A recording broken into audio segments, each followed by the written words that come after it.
和嘅貧富支援員啦。我患咗精神病就29年嘅，咁我嘅精神病嘅診斷係躁狂抑鬱症啦。咁我稱之為自己係一個微笑嘅抑鬱症。點解呢？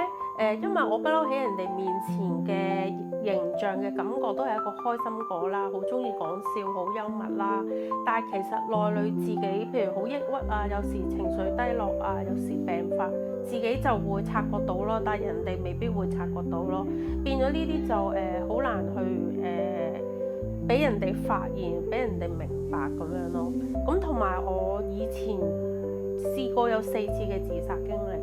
咁第一次就係喺中學嘅時候嘅，因為嗰次咧就俾某個屋企人打咗我一巴啦。咁有個5個掌印喺塊面嗰度，我覺得好瘀啊。返到學校，同埋我以前喺學校咧，由細到大俾啲同學排斥啦，俾啲同學欺凌啦，變咗個人就會冇乜自信啊，好自卑啊咁樣啦。咁嗰次俾屋企人打完一巴嘅時候咧，我就第一次就入去廚房，睺佢哋瞓晒覺，我入去廚房食咗30幾粒藥自殺。點知第二日冇死就繼續返學咁樣啦，即係捱得好辛苦啦喺中學嘅時候。點知大個出嚟做嘢嘅時候咧，就同以前中學生嘅生活又係重蹈覆轍啦。又俾啲同事欺凌啊，職場上面嘅排斥啊咁樣啦。咁就我個人就唔識 say no 啦，做嘢好過分上心啦，有時又好人難做啦，咁樣令到自己成日都病發過好多次，入咗20幾次精神科病房，就係咁咯。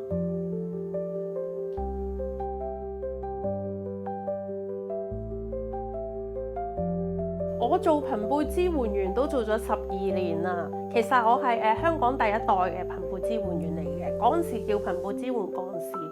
其實嗰陣時10幾年前嘅香港咧，貧富支援員係冇人工嘅，係一個義工嚟嘅。我都估唔到自己做下義工，成為一個政府認可嘅職業，仲要有人工嘅。雖然人工唔多，但係呢一份係一份助人自助嘅職業。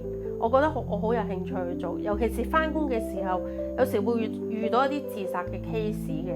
咁其實有時我有我嘅專業直覺嚟去分析嘅。